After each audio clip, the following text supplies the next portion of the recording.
How you handle failure and rejection as a man will determine what kind of results you get in life. As a man, if you handle rejection and failure in a poor way, in a needy, desperate way, or in an insulting way, you're not going to get very far. When you get rejected, let's say you approach a girl, let's say you send out a DM, whatever it might be. If this person says, I'm not interested in you, I'm not interested in your services, I'm not interested in your offer, you say, okay, no worries, that is absolutely fine. You walk on with life. You go for another prospect. You go for another woman. You don't sit there and say, oh, you're ugly anyway. Oh, I weren't interested anyway. You were never going to work with me anyway, so I'll move on to someone else. And get like proper defensive about it. You're never ever going to get anywhere doing that with women, with prospects in business, and probably other walks of life as well. You cannot be needy. You cannot be desperate. If I send a DM to someone and they're like, I'm not bothered, go away, leave me alone. I'm like, no worries, like, that's fine, I'd crack on with your day. Maybe I'd ask them another question, maybe I'd just spark a bit more conversation and see if they're interested at another time, or see if they're interested in something else I could help them with. But even then, I do it with respect. I do it with respect and honesty and absolutely no neediness. Because when you come across as needy, you will come across as someone who doesn't have abundance. You come across as someone who doesn't have self-respect, someone who doesn't value themselves, especially someone who doesn't value their offer. For example, I don't know much about history, but one of the reasons neediness and desperation is looked down upon and makes you not actually land a client probably comes down partly, like, think about the Black Plague. The people of the plague were the desperate and needy ones. They desperately needed help. So when someone comes to you, you think, whoa, what's wrong with this guy? Like, you back off a bit. If someone's approaching you, oh, please. They're like, whoa, hold back a little bit.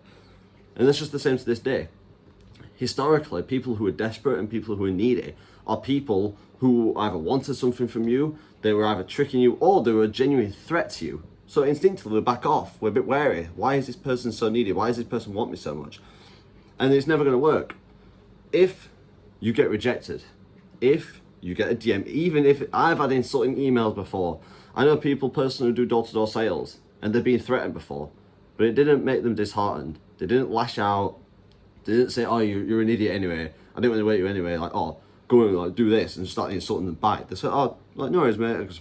Like, I appreciate your time.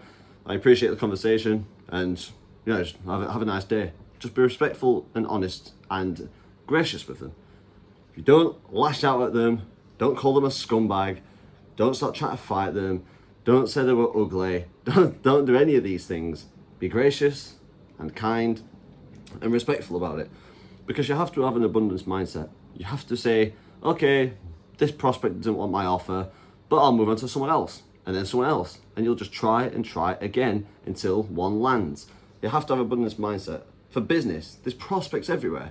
If you're in B2B, if you're a marketing agency working with someone, there's endless companies. I'm in Sheffield, what is it? I don't know how many companies, like 40,000 companies in Sheffield. Every company, every business needs marketing. What about all the online businesses? How many businesses are in the UK? In the world? Every business needs marketing. So, have the abundance mindset. Don't say, oh, this client's aired me, he's not replied to my DM, so I'm just quitting. No. Abundance mindset. There's millions of prospects, there's millions of people that you could work with. I've had people not interested, I've had people interested in my services. If someone's not interested, you don't want to work with them anyway. You don't want to invest time and energy to someone who's not willing and someone who's not actually going to benefit from what you offer. So don't get disheartened if you get rejected. Handle it as a man. If you feel like it's right at the time to continue conversation, or to speak about something else, or to pitch a different offer, or to even ask for referrals or something like that, or some sort of mutual benefit, that's fine. You're a man. You're a person who has got a brain that functions, so you can determine what to do with that, and like in the specific conversation. But don't be needy, don't be desperate, and always be respectful to people, and always understand that there are millions of different people that you can work with. So don't get disheartened. Keep trying, brother. Keep trying. Keep going. Outreach, content, one more every day. The power of one more is very, very prominent. Keep trying, keep working.